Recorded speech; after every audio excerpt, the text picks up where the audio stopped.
पत्रकार बंधू, आपण ज्या पत्रकार परिषदेला उपस्थित राहिला त्याबद्दल सगळ्यांचे आभार.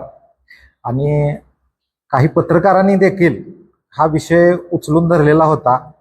म्हणजे त्यांचा सुद्धा हा विचार आहे की हा रस्ता रुंद झाला पाहिजे. त्याचप्रमाणे विट्यातील जनतेचा सुद्धा हा विषय आहे, नागरिकांना सुद्धा हा विषय पटलेला नाही की असलेला रस्ता हा कमी करणे आणि त्याचा अरुंदीकरण करून शहराची अडचण करणे हे विट्यातील नागरिकांना पण पटलेलं नाही.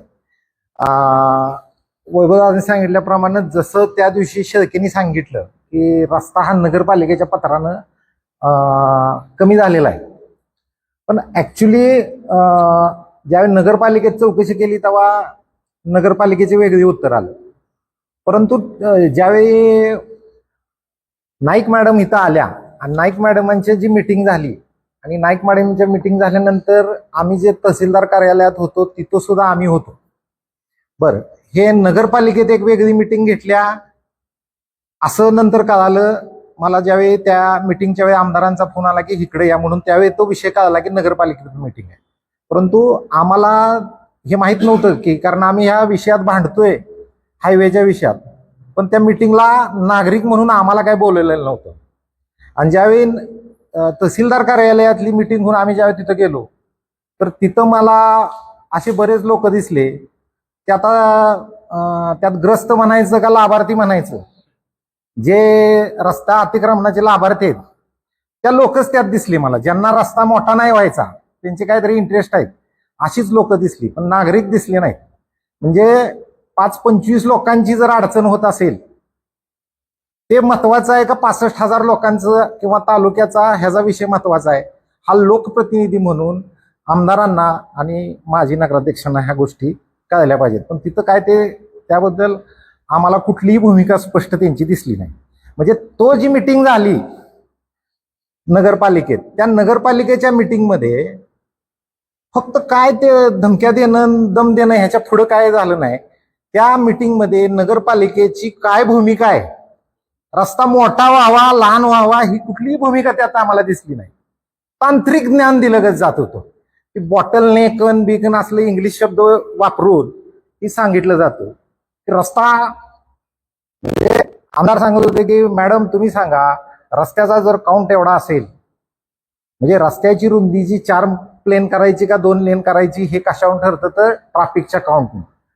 जर ट्रॅफिकचा काउंट आहे तुमचा एवढा आणि त्याप्रमाणे जर तुमची साधारण 20 पॉईंट म्हणजे तुमचा 20.50 मीटरची तुमची रुंदी झालेली आहे, म्हणजे इकडं 3.5 मीटर म्हणजे 7-7 मीटर दोन्ही बाजूला आणि मधला डिवायडर 2.5 मीटरचा असा आणि 1.5 मीटरचे 2चे शोल्डर बांधतात, म्हणजे जे आपला साईड पट्टी म्हणतो आपण, अशी मिळून 20.50ची शासनाची मंजुरी आहे. जर तुमची शासनाची मंजुरी होती तर तुमच्या सीओने जे पत्र दिलं रस्ता कमी करायचं, त्याच्यामुळे तुम्ही काय केला तर मधला डिवायडर कमी केला, 1/2 मीटरचा केला. 1/2 मीटरचा वाढल्यामुळे रस्ता नाही वाढला कडेनं, रस्ता पण त्याप्रमाणे बारीक झाला. म्हणजे जे शेळके म्हणत होते की रस्ता नगरपालिकेच्या पत्रानं कमी झाला, हे शेळके खरंच बोलत होते. फक्त तो काय आहे अधिकारी आहे, त्याला तिथं जर तो सगळ्यासमोर मांडला असता की तुमचं पत्र आहे म्हणून आमचं डिवायडर कमी करून आम्ही रस्ता बारीक केलाय. म्हणजे काय झालं, गटारे आत घेतल्या, डिवायडर बारका झाला म्हणजे नुसता रस्ता मोठा नाही झाला असं विचार. कारण त्यांचा नियम आहे 3.5 फुटाचे 2 म्हणजे 7 मीटर अधिक 1.5 मीटरचा, ह्याच्यापेक्षा त्यांना रस्ता मोठा करत नाही असं विषय. म्हणजे तो विषय हा तिथं हाच झाला की म्हणजे त्या मॅडमना दम देण्याचा असेल, काय प्रकार असेल, काय असेल ते असेल. हे जे काय झालं त्यातून लोकांचं नाही, म्हणजे लोकांनी ह्यांना एवढं बहुमत देऊन जे इथं हे केलंय हे लोकांच्या समस्या सोडवायसाठी. सत्ता डोक्यात गेल्या तर आत्ता जर करायला लागलो तर ते अवघड होईल. कारण लोकांचे प्रश्न तुम्ही मांडले पाहिजेत. 65-70 हजार लोक जे आहेत विट्याचे त्यांचा विचार केला पाहिजे. तुम्ही 4-2 लोकांना वाचवण्यासाठी जर काय करत असाल, कुणी जर रस्त्याच्या बाजूला योग्य मार्जिन ठेवून अंतर ठेवून काय कामं केली नसतील आणि त्यांची बांधकामं जर उद्या अडचणीत येतात म्हणून जर का कोण काय प्रयत्न करत असेल तर हे चुकीचं आहे. हे नागरिकांच्या हिताच्या विरुद्ध आहे. ह्यासाठी लोकांनी तुम्हाला निवडून दिलेलं नाही. तुम्ही जनहिताचा विचार केला पाहिजे. त्यानंतर आमची जी काय खासदारांच्या बरोबर नंतर मिटिंग झाली, मॅडमच्या बरोबर झाली, त्या दिवशी आमचा निर्णय का झाला नाही याचं कारण सांगतो तुम्हाला. कारण ते आम्हाला सगळे तांत्रिक गोष्टी सांगायला लागले की तांत्रिक काय आहे, एवढाच असतो 3.5 7 मीटरच्या आणि 1.5 मीटरच्या वर आम्हाला करताच येत नाही, असेल तर अजून 3.5 मीटर वाढवलं पाहिजे, असं वेगवेगळं केलं पाहिजे. आणि त्या मॅडमचं म्हणणं आलं की ते कडच्या ड्रेनेजला. आता आम्ही सर्व इस्लामपूरला फिरलो, पाक इकडं आम्ही दहिवडीपर्यंत सर्व जाऊन आलो, मायनीतले बघितलं, सर्व हायवे म्हणजे नॅशनल हायवे सुद्धा आम्ही बघितला. जे काही इस्लामपूरची परिस्थिती बघितली तर इस्लामपूरला रस्त्याच्या कडेला जे दोन्ही गटारी केलेल्या आहेत त्या गटारीत सरळ सरळ सगळं नगरपालिकेचं पाणी त्यात सोडलेलं आहे. आणि त्या गटारीच्या आतमध्ये नगरपालिकेच्या पाण्याच्या पाईप आहेत. मी तुम्हाला सगळ्यांना त्याचे व्हिडिओ देऊन टाकतो, म्हणजे तुम्हाला लक्षात येईल ते ह्याच्यातलं, त्या परिस्थिती समजेल. म्हणजे आम्ही बिना अभ्यासाचं नाही. आणि जर इस्लामपूरमध्ये गटारीचं पाणी जर त्या ह्याच्यात सोडलं जाते तर विट्यासाठी तुम्हाला बरं ते हायवे म्हणू दे हो, तुम्हीच कसं काय हायवेची वकिली करताय मला काय कळणार. तुम्ही जनतेचा विषय, रस्ता मोठ्यात मोठा व्हायला पाहिजे ही भूमिका मांडली पाहिजे. तुम्ही न करता फक्त तिथं त्या दिवशी काय साध्य केलं काय नाही, आम्ही तिथं सुद्धा भूमिका मांडली नगरपालिकेत. आमचा स्पष्ट लोकांच्यासाठी बांधण्याचा ह्याच्यासाठी आम्ही कुठलाही मानपण न करता तिथं सुद्धा येऊन भूमिका सांगितली की रस्ता मोठा झाला पाहिजे.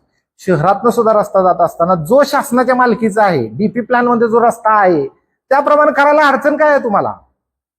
लोकांना माहित आहे आज 20-25 वर्ष झालं तेवढा मोठा रुंदीचा रस्ता आहे, लोकांना माहित आहे त्याच्यावर अतिक्रमण करायचं नाही. काय लोकांनी अतिक्रमण केलं असेल त्याला त्रास होईल, पण लोकांचं पण कल्याण होईल, सगळ्या गावाचं कल्याण होईल, नाहीतर आपली परिस्थिती वाईट होणार आहे. आता जर का आता बघितलं आपण शक्तीपीठ मार्ग सुद्धा आपल्या जवळ आला, इथं शक्तीपीठ मार्ग आल्यानंतर त्याचं सुद्धा ट्रॅफिक वाढणार आहे. म्हणजे आज आपण जे एवढे रस्ते आणतोय गावात त्या रस्त्याचा सगळा फोर्स हा विट्यावर येतोय. त्या विट्यावर फोर्स आल्यामुळे मोठ्या रस्त्याची गरज आहे. विट्यातलं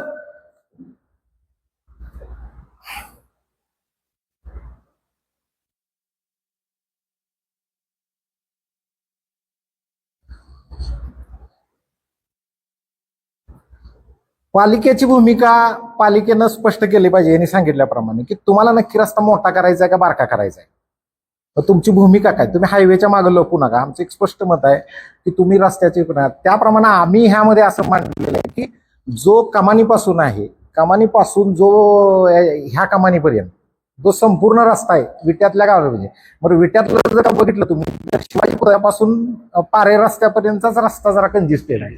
तिथून पुढे सर्व मोठा रस्ता आहे, म्हणजे तिथून काही अडचण नाही मोठा रस्ता करा. जेवढा मोठ्यात मोठा रस्ता काढाल तेवढे त्या लगतच्या रस्त्याच्या लगतच्या लोकांचे व्यवसाय चालणार आहे. लोकांना थोडा कसा आहे, जो माणूस रस्त्याकडेला आहे, माझं एसटी स्टँड समोर घर आहे, ह्याच्यापासून कोर्टापासून येऊन गाड्याची वाहनं तिथं पार्किंग लावतात. मी ज्यावेळी त्या स्टँड समोरच्या जागेचा लाभ घेतो तेव्हा मला हा थोडा त्रास पण सोसायला पाहिजे. माझी जर का हिथं असती जागा तर कोण येते गाडी लावायला. तसंच ह्या लोकांनी पण समजून घेतलं पाहिजे की आपण शहरात आहे, आपण जर मध्यवर्ती असेल तर आपल्याला हा त्रास तेवढा सोसावा लागेल, कारण आपण त्याचा बेनिफिट घेतोय. त्यासाठी आपण इतर लोकांना म्हणजे ह्या 5-25 लोकांच्यासाठी शहराला वेटीस ह्या नगरपालिकेने धरू नये, 4-2 लोकांना वाचवायचा प्रयत्न करू नये.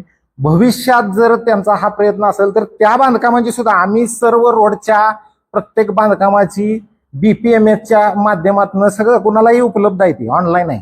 BPMHच्या माध्यमातून नकाशे काढलेले आहेत, कुणाचे काय बांधकाम आहे, कोण किती पुढे सरकलाय याची इतंभूत माहिती आम्ही घेतलेली आहे सगळी.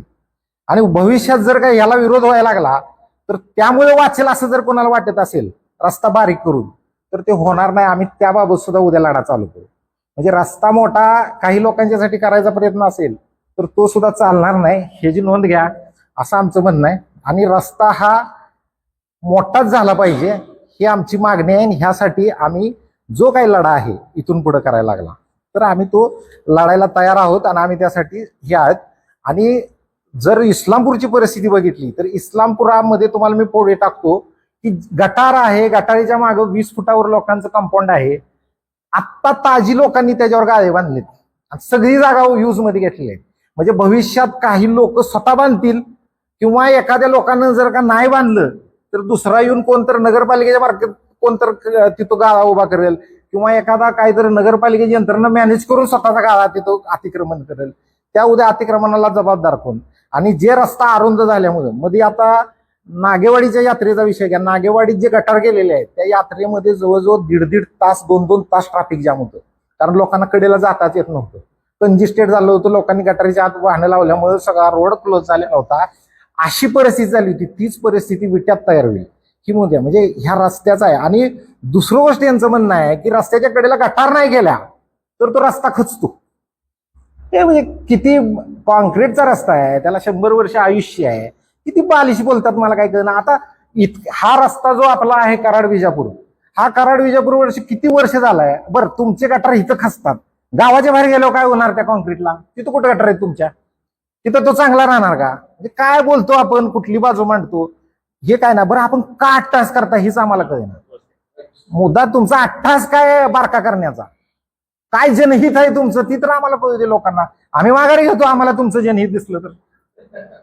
पण ते सुद्धा काय दिसे ना कुठं, कुठल्याही बात नाही. तुम्हाला इस्लामपूर सारखी परिस्थिती आपली नाही व्हावी ही आमची एक भूमिका आहे त्यामागं.